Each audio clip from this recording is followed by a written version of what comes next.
Hey, this is Drew Templeton from Online Paintball Magazine, and we are recording our first podcast that we plan on putting out every so often throughout the year.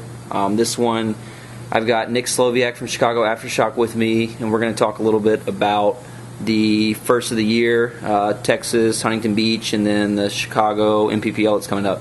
So, Nick, how you doing? I'm doing good, Drew. How are you? I'm doing well. Excellent. It's a pleasure to be here. Yeah, I'm glad you're here. So what did you think about Texas? Well, Texas, for us, Chicago Aftershock was a very rough event. We did not win a single match. I'm happy with how a lot of the guys played and kept their heads up, but the team as a whole was not very happy with how we finished the event and some of the things that went on there. Okay, yeah. I know most people out in the paintball world. I've joined up with Nick and the rest of the Aftershock crew after that event, and we just got back from Huntington Beach, California a few weeks ago, and didn't do quite as well as we thought we would, but still had a pretty strong showing for our first 7-man event together for a while. They had the ESPN webcasts out there and everything like that. What did you think about the webcasts? I thought it was really good. The thing that really made me happy was seeing Pat Sporer, Dave, Dirter Dave, Dirter Rob. I definitely just screwed that. Oh, crap. Dirter Rob out there. You're not getting in his videos anymore. Yeah, definitely not. I'm sorry. Dirter Rob out there, Maddie, Brad, Dan.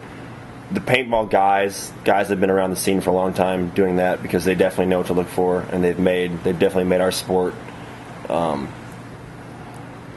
not so much what it is, but just they've shown paintball in a light that is, me coming up, I've grown to watch that, and that's inspired me to play paintball. So them behind the scenes working the ESPN webcast is definitely a plus, and I hope a lot of people can appreciate the work and time that they put in, because they're stuck in boxes and dark rooms, not even watching really much of the action that's going on, and they're I don't know what they're getting out of it, but they're definitely putting in the work and making up some sensational stuff for us. Yeah, definitely. I was definitely happy to hear that they had those guys come in as kind of consultants for that whole filming deal, because it was, they know about all their paintball shots, so it was cool that they kind of let Pat direct it, and I saw Dan doing a lot of stuff with it as well, and Brad and Rob as well. So that was cool that they got to go in, because, like you said, they definitely have an eye for it. I think it's only going to get better too as they kind of coach the guys into what shots are cool, because they had some amazing shots. Like the boom had some, and the camera quality, and you never really had any issues that you've had in the past with other paintball websites, because like the from ESPN side, everything was flawless. Like the webcast was, I heard, like never skipped a beat, and then when you got home from the event, we were watching our games because they were already uploaded on their servers, and you can just watch the replay, which was awesome. And it's like, it's if you're on a good internet connection, the quality is just absolutely amazing. So it'll be cool to see through the rest of the year as it progresses, and the cameramen that, I don't know if they are just ESPN cameramen or what exactly they are. I didn't really get that far into it, but it'll be cool to see them get even better with their shots as it progresses. So. Exactly, and say, you as paintball players, being able to watch at an event how your games went the day that you played them, you could take a lot out of that. That definitely adds a whole new perspective on how to change up game plans, how to watch what teams are doing. You're essentially, you can scout the teams that you might play the following day. We had a chance to, as Aftershock, to do that, because we got to watch how Excessive played, how Infamous played, without having really had to watch them at the field. The ESPN webcast covered almost all the angles on the field that you would see if you were to scout a game. And then that, in another sense, it takes away any excuses that people might have for how things went. You know what I mean? You can look at, well, now, hey, it's on camera, you know what I mean? The camera's not going to lie on what it sees, so someone can say, well, hey, I was shooting left. Well, no, we saw you on camera, you were shooting right. So it's a good way to constructively criticize your team and work out your game plans and form a more solid game plan, they say. But I'm definitely really happy with it. I can't wait to see it again in Chicago and for the rest of the year. Yeah, one thing I think might be good is just seeing some new faces up in the commentary booth. Maddie does a great job, but I think sometimes we get so lost in that we've done webcasts as a paintball community for a long time with the PSP ones, the NPPL ones, that we get so comfortable using terminologies that like only we really know. You know, like you turn on ESPN, you think paintball's cool, and I mean, granted, sometimes the viewers might have to catch up with some things, but we have to. I think we have to be like super literal with what we say. We can't use terms like coming over the top of a car wash. Like what the hell does that mean if you don't know paintball? You know what I mean? That's like such a basic term for paintballers, but you have to be. I think you have to be like super precise and like explain everything like you were talking to like a little kid. You know what I mean? Because that's the people we're trying to introduce into this sport. Everybody that's already played paintball, like we're not. I mean, it's great that they're watching it too, but I mean, the whole point of it, to me at least, is to seem to try to get new people involved and making it easy for them to understand what's going on when the camera angles might not be where they should be yet. So it's not obvious that who shot who, because even watching it, even when you even played the game, you weren't sure if you shot that guy because you can't really tell by the camera angle, because sometimes it's hard to know which guy to shoot at the right time. So having that really good commentary, I think, will be good, and then that comes with just people knowing the players and who does what and stuff like that. I know we had a couple guys, like I know what Nicky was commenting on our game, that one game, and he's calling out people that were. He called out one of our guys saying he was shooting people across field, and one of our players that actually was shooting all the people across field was like, "Yeah, that's me, damn it!" Like, don't be giving him credit for it. So, but I mean that stuff will happen. But I think just explaining the game in a real childlike form is definitely going to be good as well. So yeah, and say another thing with that is with anyone listening, people that know paintball, it doesn't matter what division you play, what level of paintball you're at.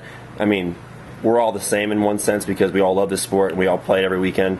But, take some responsibility on yourself that, hey, if you know you're playing these events, these NPPL events, it's going to be on ESPN, explain this to your friends, get them to watch, turn some people onto paintball. Each and every single one of us has that responsibility to share that with as many people we know. I mean, we all love this game, so if we can share our passion for this sport with other people, that will only help us grow. It'll make it a lot easier for your friends and family who do tune in to watch the webcast, or maybe even come out to the events should they be local, to help them understand the game. So we don't have that excuse anymore of, well, it's too hard to follow, people can't understand this or that. Share this, because we know we're all passionate about it and we all love to do this, and it makes it easier to our friends and family and whoever else it may be to understand why we do this every weekend and why we sacrifice the things that we do. Yeah, definitely. It definitely made it. I was a lot more proud to be a paintballer in general before Huntington Beach, because you're explaining to people. Like, I'm sitting in class and usually I just kind of run out the back door for a tournament and tell people I'm going on a business trip or something when you're going for a paintball tournament.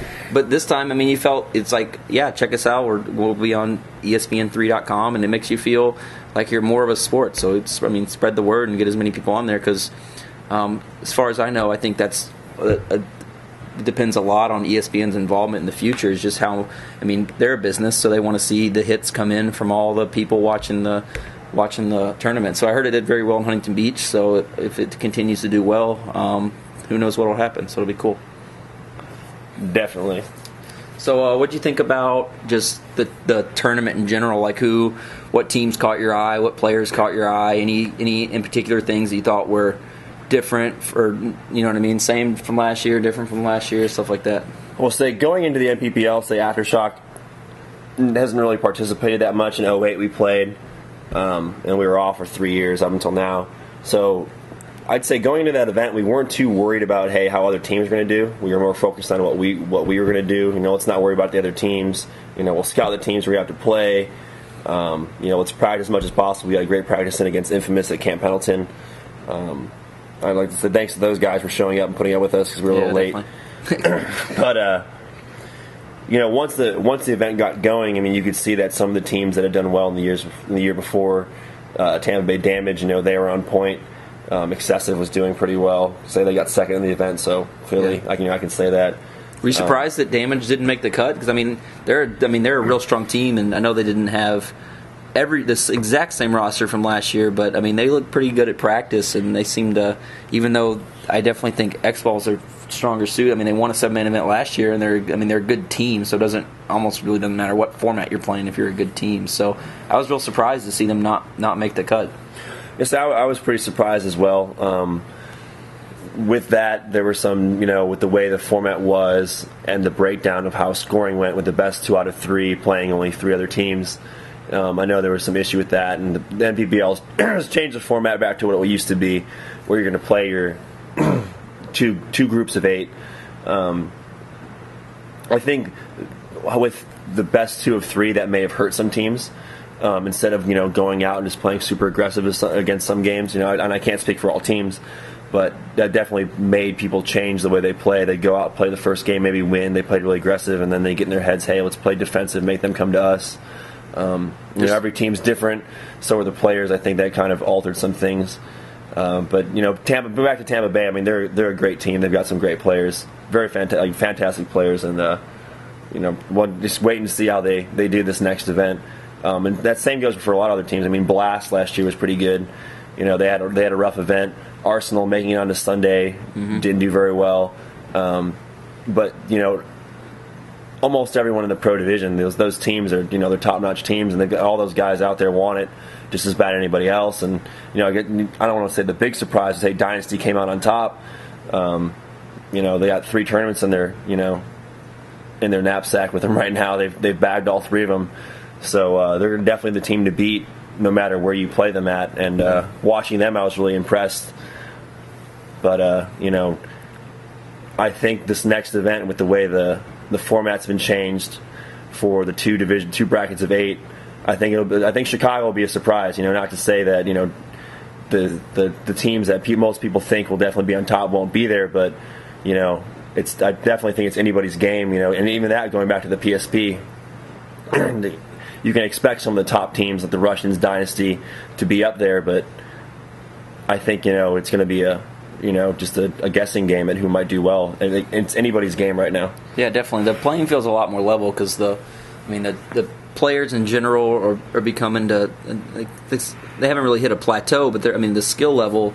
A few years ago there were players that could dominate on a team, and it was like just clear as day who was the best player on the team, but now it seems to be like everybody's obviously everybody's professional at the level, so everybody's good, but now it seems even more level from team to team, so a lot more of the little factors come into play just that weren't quite as much emphasized in the years past. So I think it's good to do it. But back on Tampa Bay, I think the one-on-one with Brian Smith and Riley, I think that was probably one of the coolest things I've seen in paintball, because I'm pretty sure he only shot one ball, yeah. And that's always exciting. Yeah. It's not often that you see those things happen. I think it happened twice. I think. Oh, who else had a one? Andy and Jerry had one. Yeah, right? So it was Chicago Legend against Mutiny. Yeah. And that was. It's always fun to watch those. It doesn't matter what level of paintball you play. When it comes to a 1-on-1 and 7-man, it's fun to watch. And say the Brian Smith Riley was pretty interesting, because I thought Riley was okay, Riley's got his gun up, he's running and shooting, he's putting pressure on Brian. Brian doesn't look like he's doing much, and then whammy, game's over. Pretty awesome. So on that small note, though, with Tampa Bay Damage, I'd like to give a shout out to Alex Spence. Hopefully you're doing good, and you're in our prayers and our hearts. Hope you get better, man. Yeah, definitely. So and the rest of those guys, sorry we couldn't hang around for practice, but yeah, we had to go. We apologize. No, I'm just kidding. Good practice. So, what about the upcoming tournament? Anything new to expect from you? Well, not from you, but in general. As most of you know, it went PSP Texas, and then NPPL Huntington Beach, and now the next event is another NPPL, which will be coming up here in 3 weeks in Chicago. So most teams, pro teams in a sense, that are playing the NPPL, practicing that. The Chicago layout was just released by the NPPL a week ago. So I know I've seen a lot of Facebook updates today, this past weekend, about, hey, play the Chicago layout, play paintball, it was a good time.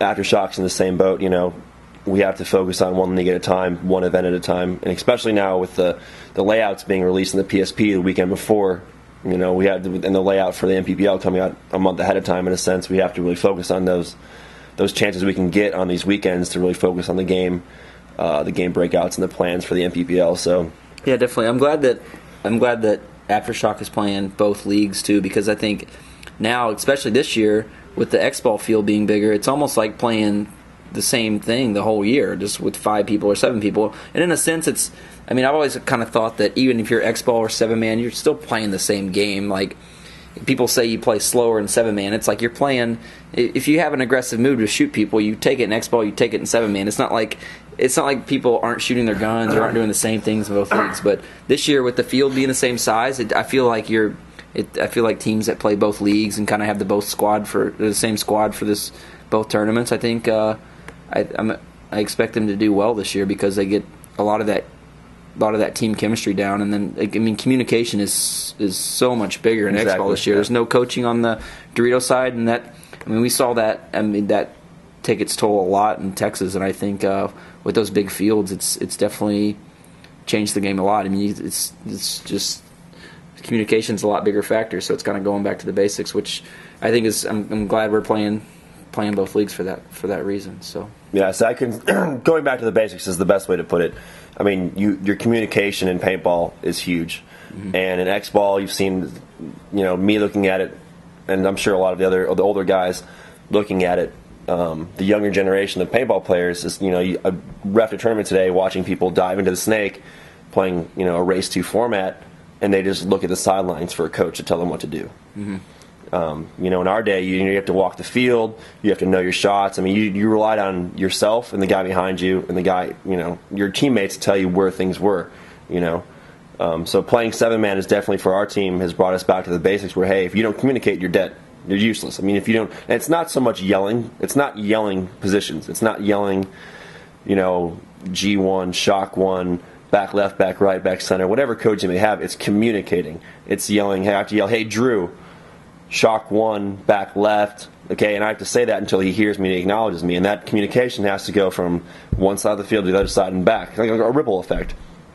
And our team has definitely struggled with that in the past, especially in X-Ball, because you can always rely on your coach or someone on the snake side or on the Dorito side. But now that they've taken that away and the field's a little bit longer and people are a little more spread it out, communication amongst players is key. It's a must. And if you don't have that, you're going to struggle. And that goes with every level, because in 7-man and in X-Ball or the Race 2 format, there's no coaching on some sides, or at all. So you have to rely on your team. You have to rely on your teammates. You have to have faith in what they're saying and what's going on. And you have to. So you work on that in practice. And you make adjustments. But when it comes to to grind time, like the magazine and the put a key phrase there. When it comes to that grind time, when you're at the events, you have to rise to that occasion and work on everything that you've worked on in practice. And that's where you have to perfect it, and things will come together. And hopefully you do well and win that event. So it's good to see that too, because it's an important thing to have as, I think, a paintball player. To be considered a good paintball player, I think being a good communicator is a huge part of that. And I think it's good to see that aspect come back into the game, because now people, can be praised for their communication, because it's such a bigger part of the game now. You know what I mean? In the past, you could kind of get away with kind of doing your own thing, which is kind of like you said, when you see people just look to the sidelines for a coach. I think that's one of the biggest barriers in between players that came up before coaching and players that came up after coaching, is just relying on that, and takes away from that paintball sense of just that killer instinct of like having to know what's going on and having to trust that your teammates know what's going on, so that you can make that move in that split-second decision and you can help your team win. Yeah, I say it takes away from not listening to your instincts. Yeah, it's hesitation. And in paintball, if I hear that voice in my head that says go, I go. It might be right, it might be wrong, but if you hesitate, I'd say in my experience, I found out, hey, that's when you die. That's when you miss that shot, you miss that chance to go and make those game-breaking moves or get into those key spots and putting the other team on their heels. Yeah, that voice in your head is unbiased too, because it's based on all your experience from when we played at Badlands and got smashed. You know what I mean? 8 years ago. It's that voice is it's just a culmination of all the experiences you've had of when you should have gone, when you didn't go, and things like that. So no one can teach you that. Yeah, exactly. I mean that's how, it's like you said, it's the experience you gain from just being out there and living it. And you for all the younger players out there, you have to practice. Even if you're doing race 2, X-ball, you have to practice playing those games without coaching. Yep. Exactly. People, you can have your teammates on the sidelines watching, but they have to say, hey, John, you need to communicate. You need to tell Frank what's going on. Mm-hmm.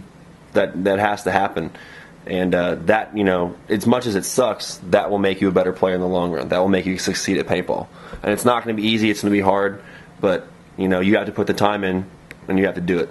Yeah, it's definitely a good feeling when your teammates are telling you exactly what's going on, and you're telling them exactly what's going on. And when you win that game with the team communication, it feels a whole lot better than someone on the sidelines that saved you because you didn't know that the corner was hot when you're wrapping the wire or something like that. Exactly. So, it's definitely good to see that back in the game. So what else we got coming up? Well, Drew, I'm sure most of the folks at home would like to know when the next edition of Grind will be coming out. Well, what do you have in store for us? Because everyone likes to look at new pictures and I think read your words. It's cool to see. If anybody didn't see it, Matt Dawson came out with his new magazine, which is awesome. I mean, he's got an awesome talent behind the lens, and he's got a great way of putting it all together. So it's good to see that some people are still out there putting their 2 cents in about the tournament. So if you haven't seen that, check that out as well. FeatureThisPB.com. FeatureThisPB.com. Also on ProPaintball.com did a write about it. Yep. So, but I think it's hard because I'm the only person that does grind, so it's hard to balance time between playing and doing that. So and school. I hear you're in graduate school down here in Chicago. So I'll be done with that in June. So that'll be nice to have that off. So, but I think I still have the second half of Emerging Underground coming up. So if you didn't see the first half, it's on YouTube and it's on grindpaintball.com. But the second half is going to have Nick and Yaya from Shock and J-Rab and Kirill. So and Ian from Legend. Well, most of his footage will be from Avalanche and Aftershock, so I haven't gotten any of them on Legend yet. But I kind of wanted to get more footage before I release that, just because I kind of want to be comfortable with what I release. I don't want to kind of release any garbage, which, maybe my first thing, I can't say it wasn't garbage to some people, but I just want to be happy with whatever I come out with. So, but I think for now, I'll just continue taking pictures. And I've been helping Dan out a lot, filming stuff for Eclipse, so and that's been cool because Dan and Brad are both really talented people, and they have a really good eye for what's going to be good about paintball and from the media side, and I'm glad that I can help them out do their thing because, Brad obviously is played one of the best teams of all time. Yeah, he's a world champion, if not the best team of all time. So he definitely knows his stuff, and Dan's very creative, does it outside of paintball as well. So he definitely has an eye for it. So I'm happy to help those guys out, and I'm glad they have seen the stuff I've done in the past and want me on board for that. So, but for the events ahead, I think I'll just continue taking pictures. And I've gotten some stuff through Texas and Huntington Beach, and I'll get some stuff in Chicago. But I just kind of just release things a little bit at a time. But I think posting, from what I found out, people. It's not that people don't like to read, but I think it's more interesting when I post stuff a little bit at a time on the website as opposed to. It takes a long time to when I did the volumes, and I'll still do them, but it'd be a couple tournaments culmination of work, so I'd really only put out one thing in 2 months, So mm-hmm. I think in the meantime I'll be posting articles on the online and posting discussions on Facebook, which I think that's one of my favorite things about it is just posting things on Facebook and seeing everybody's opinion because it's very transparent. I think it's cool when pro players get on there and kind of like. Kind of give their 2 cents on things, and then anybody can get on there and give their 2 cents about things, and I think it's cool because I'm always on there checking it and responding back to whatever you guys have to say. So I definitely agree with that, and the plus side of that is, say, with most of you guys, you see that stuff on Grind Magazine on Facebook, and then you see it on Pro Paintball on Facebook. The people that respond to that, they have names. Okay, now not to bash on the places that don't, but say there's a lot of people that go on pro paintball and you don't know who's talking. Yeah. And even PB Nation, I'm not familiar with, I don't know any of the names of the screen names that people have. So and just say don't be afraid to post stuff. I mean, you stick by your guns and what you believe in, but definitely respond to those questions that you see on pro paintball, on Grind. Because you'll be respected for it, you may be hated for it, but at least you're sticking to your guns and what you believe in, and with that, don't be afraid to to ask questions on those websites. Post or those on Facebook, pretty much. Post stuff up if you have any questions about anybody. People will respond to you, and you'll get an idea whether you're a new player, an intermediate player, just coming up. You have questions about field layouts or anything. Grind may ask, hey, what do you guys think of this layout? We'll say, well, I think it's cool, but how would you do things? How would you go about it?